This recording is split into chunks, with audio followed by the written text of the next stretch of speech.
Let's start this afternoon with our flagship leaders panel, where industry decision makers will share their vision for 2023. Leaders Spotlight, insights from behind the scenes. Please welcome on stage the moderator Kaya Reed Puff, Chief Investment Officer at CreditLink AI, who will introduce the panel. Kaya, the floor is yours. Thank you. Hello, good day everyone. Thank you so much for joining us. Thank you IFX for having us on this panel discussion. Thank you Duska for organizing everything. We have a panel of absolute superstars in the industry. As you can see, their titles are very fancy as well. But I'm going to allow them to introduce themselves. Maybe a couple of minutes, what do you do, what does your company do, and how did you end up at IFX? Sure, absolutely. Thanks a lot for the introduction. Essentially, my name's Neil Tan. I'm the chairman for the FinTech Association in Hong Kong. We are the largest FinTech association within Asia, over 1,000 members, 300 corporates, namely HSBC, TransUnion, so on and so forth. Essentially, what we do is we are the super connector inside of the Hong Kong FinTech ecosystem, so connecting all of the banks, and insurers, and finance, as well as the FinTechs, and also the accelerators, incubators, and the universities together. My background is 20 years of experience inside of strategy, M&A, biz dev. I used to work at HSBC as the head of digital partnerships and innovation. I've also worked at Deutsche Bank as a TMT coverage banker. And most recently, I was the CEO for a company called Neptune Digital, which is a Web3 blockchain company deploying NFTs, gaming, metaverse projects inside of China. So thank you. Thank you. Hi Mario. everyone, I'm Mario. I'm founder and chairman of Fullerton Markets, one of the fastest growing brokerage firms in Asia Pac. We are a multi-asset broker, so in terms of all the different financial instruments for stocks, CFDs, crypto, indices, bullion, currencies, we have all of them. That's the day job. In terms of what I enjoy doing, I'm a writer. I've written 4 books, the last one being an Amazon #1 called The Magical Rule of 3. I enjoy just putting my thoughts into paper. In my own free time, I run a family charity with my wife in Singapore. It's called Soul Rich Foundation. Really absolute pleasure being here. Thank you. Surprised to even have free time after everything else that you do. Matt? Thank you. I'm Matt Maloney. I'm the CEO of Finalto Group, so I'm responsible for our regulated business, not just in Singapore, but in the UK, in Cyprus, Australia, South Africa. We are a broker offering both B2B liquidity and risk management and B2C products to retail customers through our Markets.com brand. Second time here in Bangkok, and it's a real pleasure to be back seeing how the expo is growing year on year. Thank you. Ben? Yep, thank you very much. So my name is Benjamin Chang, and I'm coming from Cisco Asia. So based in Hong Kong, actually. So here in this panel, we got 2 people from Hong Kong anyway. So for Cisco Hong Kong, Cisco Asia, actually, we are providing trading solution in terms of currency trading, and for past 10 years. And for my personal, I work in the currency industry for more than 20, I think it's 20 years already. And yeah, that's something about me and the company. Thank you. Thank you so much. So today we're going to talk about fintech and trends in fintech because we have all the experts on the panel. I encourage everyone to ask questions. At any point, feel free to put up your hand. We hopefully have a few minutes at the end of the discussion for Q&A as well. But let's talk a little bit about fintech trends in Asia Pacific. So we all know that Asia Pacific tends to leapfrog in terms of development the rest of the world, whilst we are maybe slightly behind of what's happening in the US and Europe, but when we do something, we do it really fast. So maybe we can have the first question around the trends. What are the trends you have observed in Asia Pacific, and how do you see these trends shaping the industry in Asia Pacific and globally? And we're going to start with Neil, please. Sure, absolutely. So, my view is inside of the context of Hong Kong and Greater Bay Area, so inside of China. When we take a look at the different trends inside of that, of course, Hong Kong is an international financial center, IFC, and we have 4.5 trillion US dollars in AUM inside of the market. We also are #1, 7 out of the 10 years in terms of capital markets, so we have a lot of liquidity, also distribution there. The key trends for Hong Kong is, #1 is obviously, if you haven't heard, about digital assets, right? So, the issuance of the virtual asset trading platform license. So the SFC has already issued that and is already taking applications. A number of different players have already raised their hands, like OKX, Huobi. DBS is also coming also inside of that lineup, if you will. We also have other outside players like Greenland Holdings, which is an SOE in China. That's a real estate holder. So we've got that as a key trend. The second key trend inside of there is really inside of green bonds and blue bonds. So a lot of ESG. Hong Kong has been able to become the center for, at least inside of the context of Greater China, to facilitate a lot of the different transactions that are coming cross-border, right? This is an international platform for people to access those types of issuances that are Chinese-based. That will be also built on blockchain, so it's also leveraging a lot of the technology inside of that space. And the third thing is when we talk about RegTech, obviously when you talk about creating a greater Bay Area, you've got Hong Kong, you've got Macau, you've got China, which is 9 different cities inside of that. How do you come up with a regulatory framework that covers 3 geographies, even though they're all inside of China, right? So each one has its own jurisdictions. So I think this is probably the third major trend that's happening inside of Hong Kong at this point. Okay, Mario, what are your observations? Yeah, I sit in Singapore, and I think one of the interesting things is that Singapore has been recognized as the 3rd largest financial center in the world, right after London and New York. So it's in a very specific place that attracts deep liquidity across all sectors of the capital markets. But in terms of broad trends for fintech, I lay out 3. Neil had 3, which is brilliant. So these are like some of the major buzzwords that you see being thrown around, right? There's blockchain, there's AI, or generative AI, as I would speak. But I think one thing that for us who are now based in Southeast Asia, I think one of the key things that we all need to be looking at is the digital economy itself. One report I want to share with everyone, I've always been looking at this report. It's a report that comes out of Singapore that is co-written by 3 organizations, Temasek, Google, and Bain & Company. So this report is called the Economy C Report, which talks about, of all the 10 nations in ASEAN, what really are some of the emerging trends? And one key thing, guys, that we all cannot afford to ignore is obviously the digital economy, right? And in that specific report, it talks about the major 6 economies in ASEAN, Thailand being one of the 6, Vietnam obviously being the other, Singapore and Malaysia.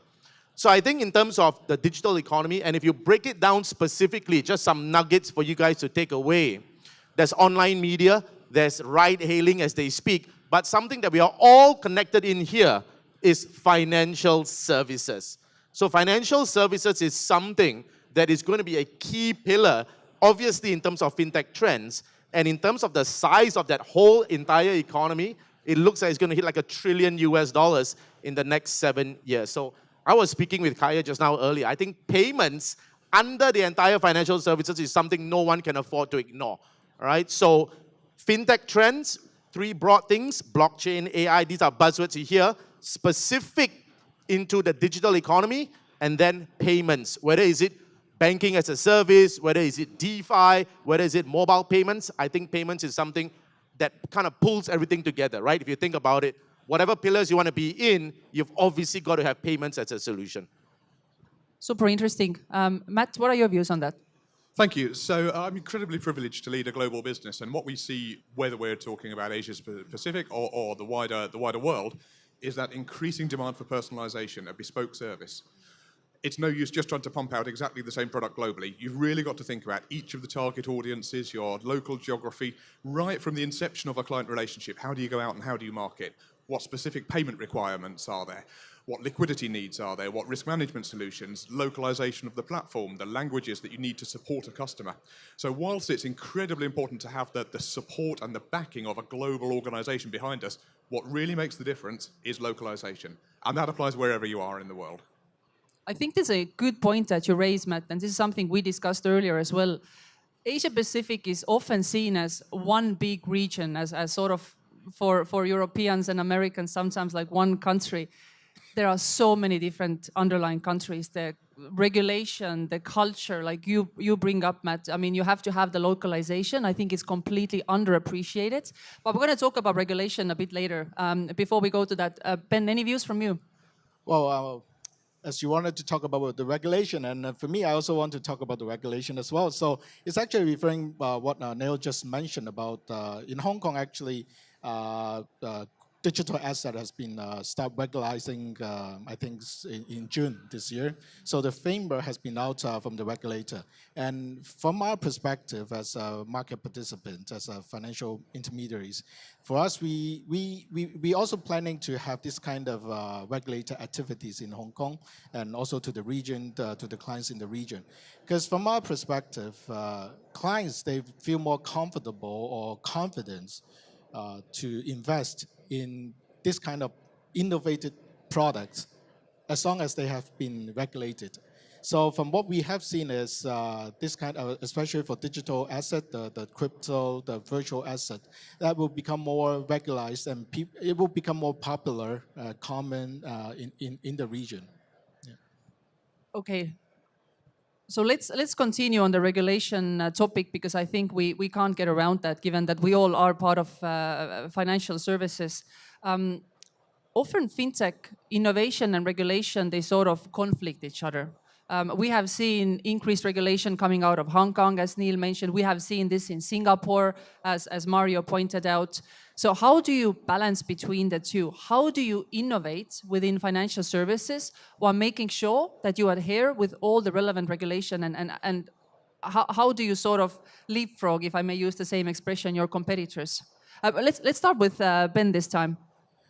Well, the term you're using was conflicting role, which I personally agree. I'm not trying to conflict with the regulator, but I think in order to solve this kind of conflicting relationship, I think the key is to let the regulator to understand the product. Sometimes, I think from the regulator's perspective, they wanted to ensure the market, the product is legitimate to the investors. But to be very honest, the regulators, they know a lot about the regulations. They know how to protect the investors. But unfortunately, they might not be too understand about the product. So in order to solve that or to minimize this kind of conflicts, I would say, as long as they know more about the products, the nature, then it will be better for them.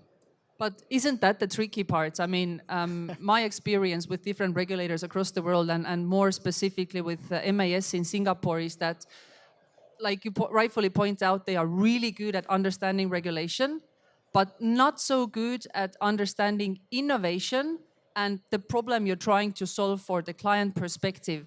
So maybe the solution is having a conduit, having some sort of agency in between, such as the FinTech Association. Neil, what do you think of that? Yeah, I think, so the way that if we kind of use the virtual asset trading platform as an example, so they issued consultation, 361 pages, and it basically outlined all the areas that they want to focus in on. FTAHK came in and looked at it, not about benchmarking and doing a Me Too type product, you know, let's say copying what Dubai is doing, so on and so forth, right? I mean, I think what we looked at it is, how do you compete, right? Because, you know, everybody's trying to be that global asset hub, and ultimately, you know, how do you commercialize that side, right? So in that context, when they issued that, they put out obviously the overarching regulatory framework, and they said, okay, here's the law, right? The legal and compliance side of the law. And, you know, coming from a Web3 perspective, there's also code is law, right? So there's law at the, what I call is like top down, which is the law, the regulatory framework, and bottoms up, there's a drone up here, bottoms up is the code is law. And in that context, SFC has leveraged the technology, blockchain technology specifically, and also AI and ML to do that regulatory compliance work. So in the center is really enforcement. In that blockchain space, what they're trying to do is make all of the platforms leverage blockchain. They have to have monthly reporting, using smart contracts, justifying proof of reserves, so on and so forth, right? So this is top down and also bottoms up with the enforcement in the center. So what my observation with MAS, for instance, is that even with their attempts to innovate, sometimes their regulatory framework becomes overly heavy for small companies to manage. For instance, having a license in Singapore, being a small company, you still have to have the same compliance framework. And with that, Mario, I'm sure you agree, the questions that you get from MAS, the forms, the constant submission of different documents. So how do you manage that? I mean, how do you make sure your business still remains viable while making sure that you adhere to every single regulation, especially if you have multiple regulators across the world? Yeah, the short answer is you can't. And here's the reason why, okay? Because we are all approaching it from two different vantage points. Entrepreneurs, on one hand, the main job of an entrepreneur is to break the rules, is to go outside of the barriers and to build, to innovate, right? But a regulator wants to keep you within the rules. I'm not saying regulation is not important. I'm just saying the vantage points are different. And to borrow an analogy, right? An entrepreneur is obviously someone who jumps off the cliff and builds an aeroplane on the way down. But a regulator wants to ensure that your plane adheres to certain things first. How's the windscreen? How's the window panel? How's the turbo engine? Before you're allowed to fly the plane. So therein comes the rub because the vantage point is different. But I think where Singapore does get it right is what we have something called a regulatory sandbox. So if you've got certain ideas that you want to test, you go to the government, you go to MAS, and you let them know beforehand, this is something that I'm looking to do. So Singapore has it. I don't think Singapore is the only one who has it. Canada has it. India has it. Kenya also has a regulatory sandbox. UK has a regulatory sandbox. So I think that would be the answer to bridge, having a sandbox to test, because if you don't and you front run certain things, then chances are you get into the bad books of the regulators, which is what you're seeing in terms of where Binance is now or where Coinbase is now in terms of the US SEC. Okay. Matt, you operate in so many different jurisdictions and you have so many different regulators. I don't even want to know how big your compliance team is. So how do you manage all that? How do you sort of create maybe a bit of regulatory arbitrage even between the different regulators? Are you proactively in front of them, or are you just trying to catch up with whatever they issue? It's all about engagement. Okay, so be on the front foot, go and talk to the regulator, explain what you're doing, and we found MAS particularly receptive to this. Don't just wait for them to come to you and say you've done it wrong. Actually talk to them and explain why you're doing it, what the benefit for the end consumer is, the risks associated with it, who the target audience might be, who the people you don't want to attract might be.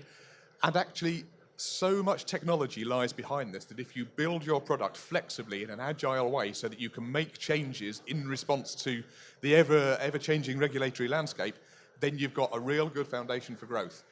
And you can then deploy that on a global basis, because a lot of the regulators take the lead from one another, they share information. Nobody's really out there doing anything fundamentally different. A lot of them have the same desires, the same consumer protection at heart. So if you build flexibly, if you engage, I think you're in a very good position. Okay.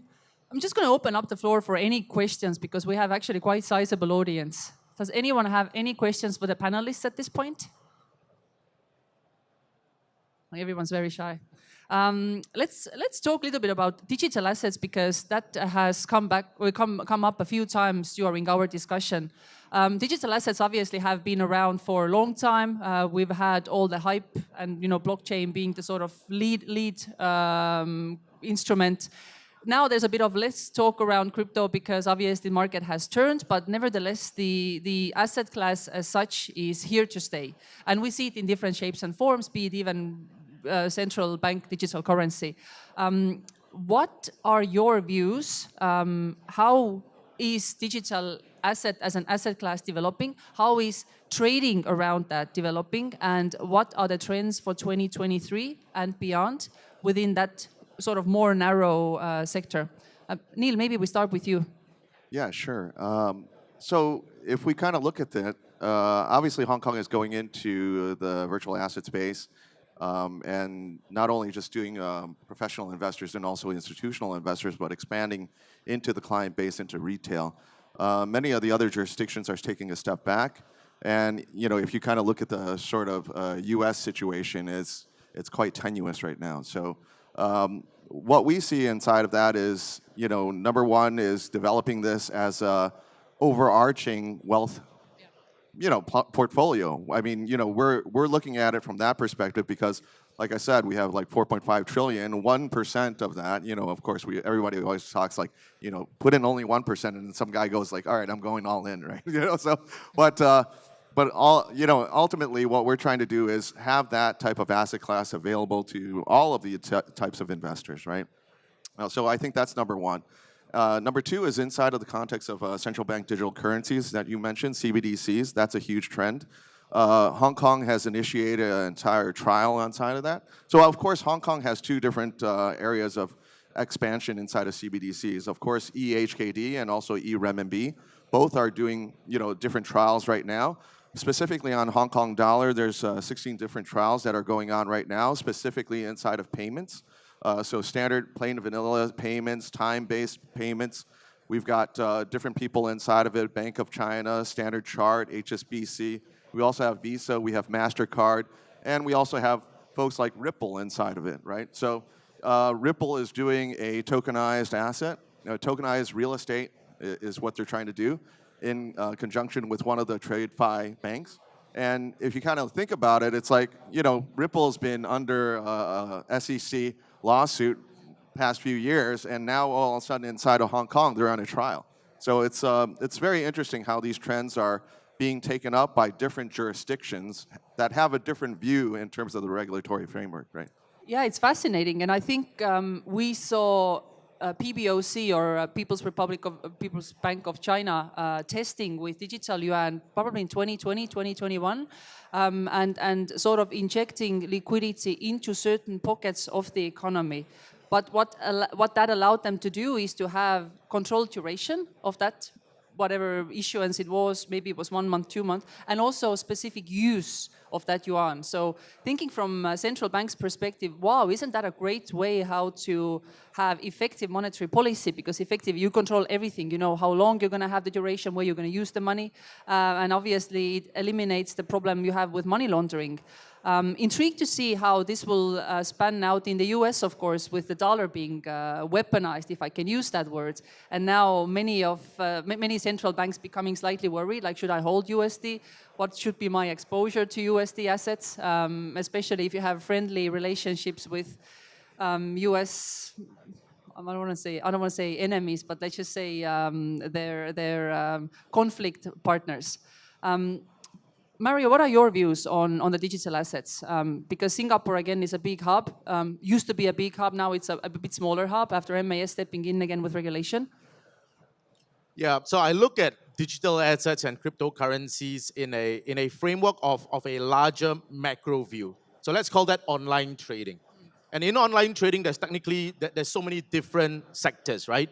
You have your currencies, you have your stocks, then you've got your crypto trading. Here's a fun fact. There's another report that I look at. It's called the Bank for International Settlements, BIS.org, if you guys want to take note of this. They do a survey once every 3 years. In terms of daily traded volumes, and because they have to look at all the different central banks, it takes once every 3 years for them to amalgamate the data. Numbers are steadily increasing, guys. So that's good news, right? In 2016, the daily traded volume is about 5.1 trillion. 2019 is 6.6. And just last year in 2022, it came in at 7.5. So numbers are increasing from a macro view of online trading. You can test this out. I made some of my guys do this. This is interesting, okay? If you type Taylor Swift, just type Taylor Swift on Google. Today you can go do that. You see like 400 million searches. Everybody knows Taylor Swift, right? My daughter, Taylor Swift, Taylor Swift. You type the word Ferrari, you have like maybe 500 million searches. Guys, you type the words online trading, which is already just 2 words in itself, it comes in at 6.7 billion searches. So Taylor Swift, 400 million, Ferrari, 500 million, online trading, 6.7 billion. Now that gives us a lot of confidence. What does it tell you? Everyone is searching for it, right? So that's good news. So in terms of where we are headed to, at least the next few years, it can only increase. So that's the part I think for all of us players in the ecosystem. I think there's going to be a moral imperative that is important coming up, especially for the captains of the ships. I think that's important that I do want to share that. Doesn't mean that if we can do something, we should be doing it, right? So the moral imperatives for certain things that when we innovate, I think has got to be part of it. In terms of volumes, it's all there. No stress, no worries. Everyone is trading and more to come but moral imperatives, I think, is a big topic, probably outside the scope of this discussion, but just something I wanted to throw out there. But Mario, what do you think? I mean, 2020 saw a massive spike in online trading, right? Especially on the retail side, and lots of debates. Why did you have such spike? Were people just bored because they were home? Didn't have to go to work. Was it because the government stimulus that came in? Everybody, well, not maybe in this part of the world, but in Europe and in the US, suddenly had a lot of stimulus at hand. So now with COVID over, people back in the office, stimulus checks not coming in, do you think we're going to see the same exponential growth?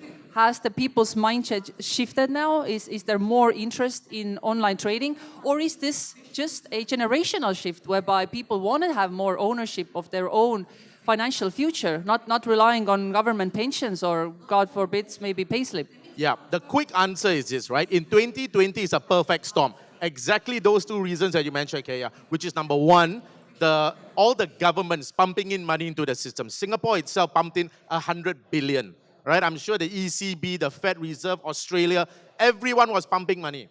And we all know this today. Whenever governments pump in money into the system, it tends to find its way into the financial market. So that's the first key thing. The volatility that we saw in 2020, primarily because of the money that's pumped in. We are paying the price now because of inflation, all right? So the price we're paying now is what happened 3 years ago. That's the first key thing. But the perfect storm was number one, pumping the money into the system. Number two, people are all work from home, safe distancing, all the home initiatives. Even like for me, some of my staff, they work 2 to 3 days from home, right? And I'm fairly certain they would have a bit of time on their mobile devices. So that being said, so that we understand where we come from in terms of context. But will it die down? I honestly feel the answer is no. Here's the reason why. Everybody's disposable income is getting lesser. You are feeling the pain, I'm feeling the pain.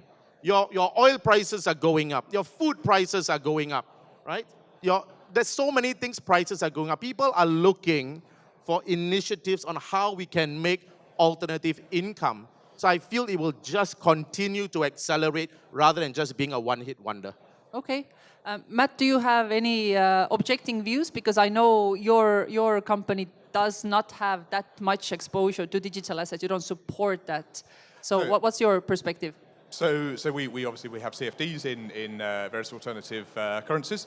But going back to what you talked about 2020, it was really interesting to see the geographical distribution of our trading volumes and how that changed. So the regulation in the UK, the EU, has brought in leverage restrictions and prohibitions on retail customers trading certain types of asset, less so in the other markets in which we operate. So in the UK, EU, we saw a huge amount of index business. Certainly in Asia, we saw huge spikes in our gold volumes. So again, it's about personalization and what we want to try and do on each of our different jurisdictions and what we want to do locally. Again, it's going to be a different product offering for each different market. So whilst we don't have huge exposure to this, in the markets where we can operate and we can do so successfully, we will continue to put resource and energy into those products. Ben, coming to you, you have a lot of exposure to digital assets, so I'm sure you're going to agree with Mario and Neil. Well, put it this way, for Cisco Asia, in Hong Kong, we have no exposure to digital asset, but for our parent company, Cisco Bank, we have exposure, obviously, and we are actually the first European bank that offer digital asset trading, I think back to 2014. But as we mentioned earlier, Hong Kong is start regulating digital asset trading. And for Hong Kong investors specifically, I personally will say that they are more traditional. They're more focused on traditional assets, say securities, futures, this kind of traditional asset. But as I also mentioned earlier, when the product, I mean digital assets start regulating, people feel more confident towards this new product, and it will take time for them to build up the interest on that. So in terms of the digital asset trading, I think it will be picking up slowly from Hong Kong, or I would say that it will become more popular, and at least it gets people to know more about this product. So I'm pretty optimistic about the digital asset, even though we are still in a crypto winter, that we were talking about the same topic in the last year in the same panel. Yeah, I mean, a good indicator being the taxi driver or the shoe cleaner indicator is when the conversations become so common that the average Joe on the street wants to talk about it. It feels to me that crypto is way beyond that already. I mean, the people don't want to talk about it anymore. But I tend to agree with everyone with everyone on the panel. I think the asset class is here to stay. And again, regulation probably gives retail a bit more comfort that there is somebody looking after it. It's not Wild West anymore. I want to talk a little bit more about other trends that maybe your respective companies have implemented. So we've spoken about regulation, talking about blockchain, spoken about digital assets, blue bonds, green bonds, so many colors. If you don't know what these are, feel free to Google. Let's see how many answers we have for green bonds. But what are the changes your respective companies have implemented, or what are the changes every fintech company should implement to make sure they remain competitive? And you can't say ChatGPT because this has already been discussed. I'm going to talk about it tomorrow on a panel as well. But what are the other developments in the industry that allow financial services to remain competitive? Let's start with Matt. I think it's about offering a multi-product solution to your global customer base. People don't really want to have to go to provider A for a certain product and then provider B for another one. Actually, if you can put everything into one ecosystem, everything cross-margin, so that you can see your portfolio in real time, some higher risk assets, some medium, some lower, you're building a proper portfolio that you can actively manage. And a lot of this actually goes back to COVID, where people wanted to try and take a bit of control of their own destiny in one area of their life and give themselves some financial independence. And we're seeing people increasingly put more of their disposable income into investable assets, not just on the leverage side, but a lot of the simpler assets, so the equities as well. So giving people what they need all in one place, and not being afraid to try and cross-sell products, not being afraid to target new products. I think the return of inflation will see an increase in people looking at whether it's index-linked or interest-bearing instruments as well. We had the enormous boom in equities and meme stocks. I think inflation will change that, and I think that we're going to start to see a lot more of carry trade type business as well.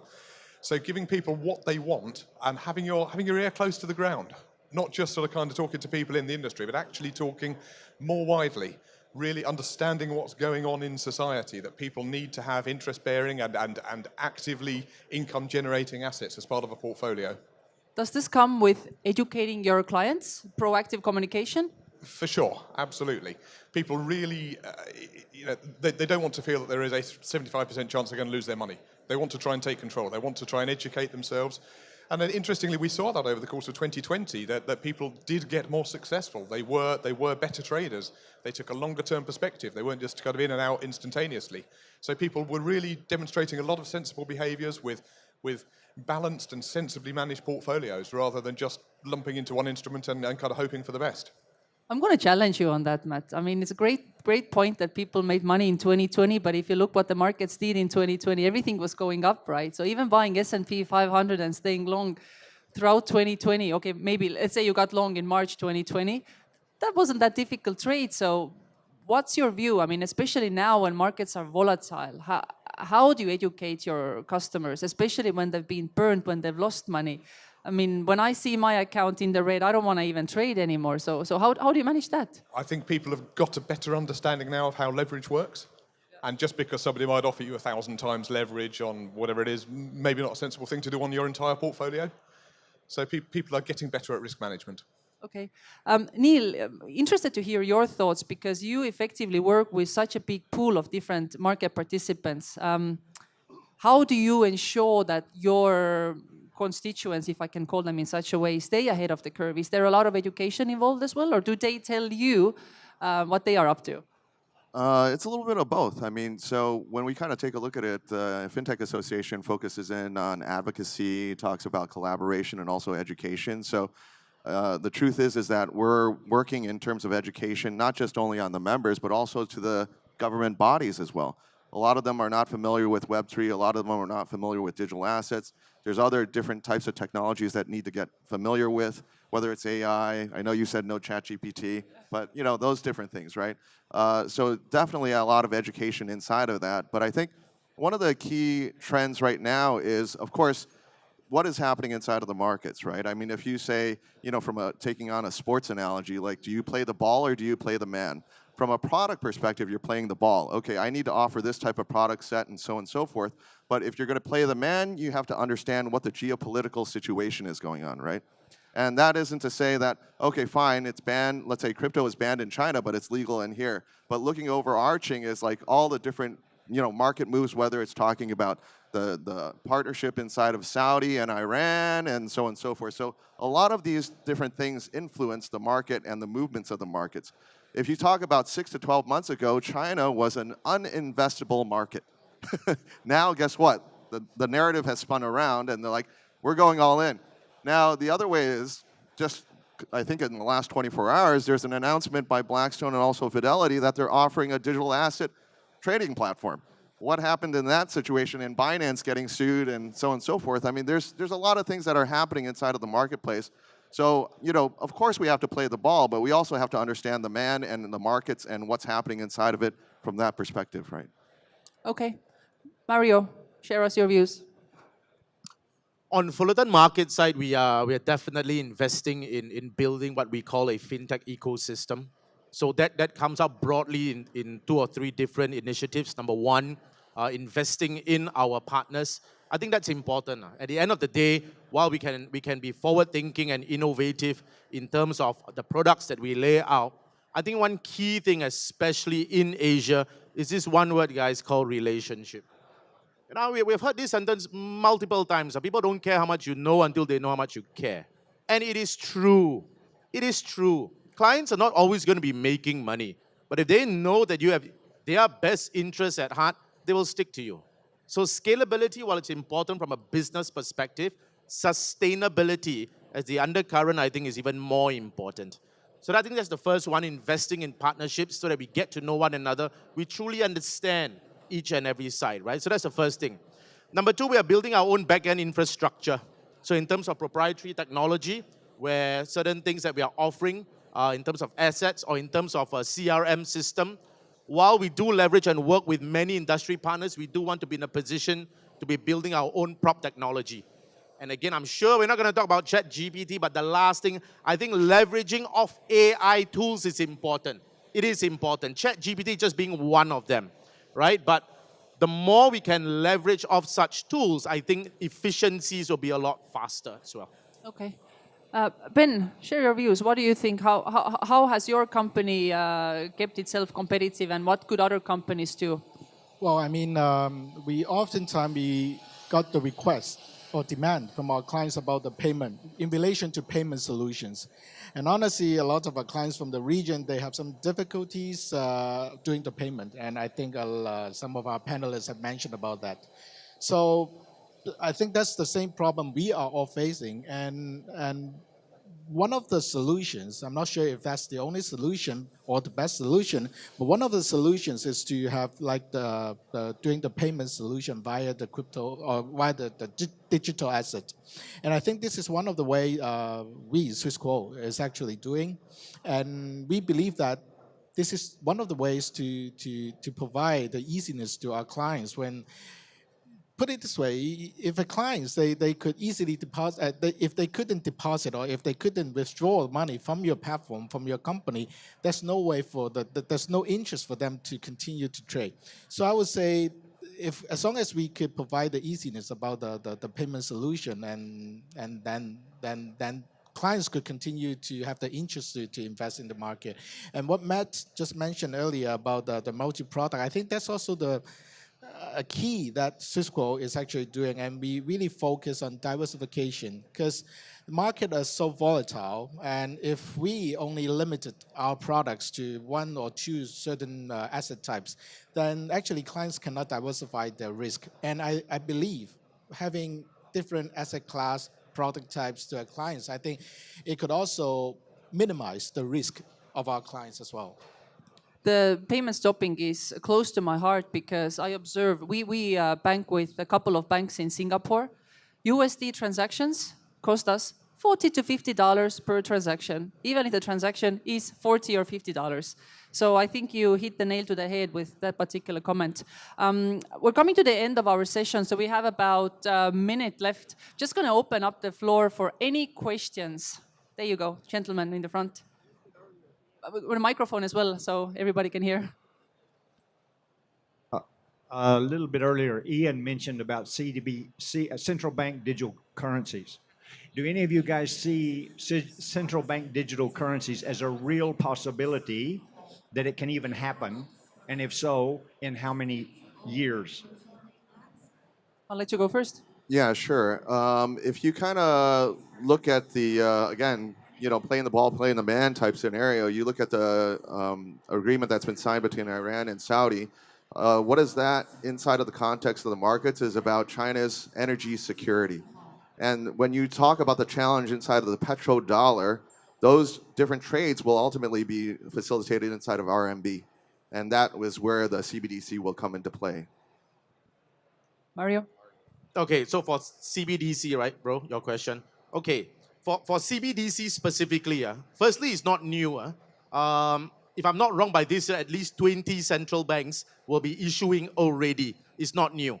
But here's the thing, I don't think in terms of our lifetime, if you talk about, is it going to be an emerging trend? Is it going to totally replace fiat? Not in this lifetime. Not in this lifetime. And I'm going to give you an exact example for us to study. Look at China. China didn't just launch CBDC this year. They've been working on it for the last 9 years, man, guys. 2014, they started already. But let's look at the stats. Today, China, as an example, China is a country of about 1.4 billion people. As much as 70% of the entire country, close to 1 billion people, are already using mobile payments. But do you know less than 17% of them, under 300 million people, actually have a digital yuan wallet? It's already rolled out, the yuan. But they're not biting. They're not biting. So payments are there, but CBDC, in terms of the actual rollout, not happening. So is it going to be a emerging trend? Maybe, but I would say not at least in the next 10 or 20 years. It's just not going to be replacing fiat currencies, bro. Okay, thank you. That was my question. Go ahead, guys, if you have any views. Well, Bank of England announced plans for a digital pound. That seems to have quietly gone away. Nothing much happening there. So again, just one example, but it's not happening quickly, for sure. Okay, perfect. I think we're out of time in that case. Thank you so much, everyone, for joining the panel. Thank you for listening to us. And thank you, IFX, for organizing this.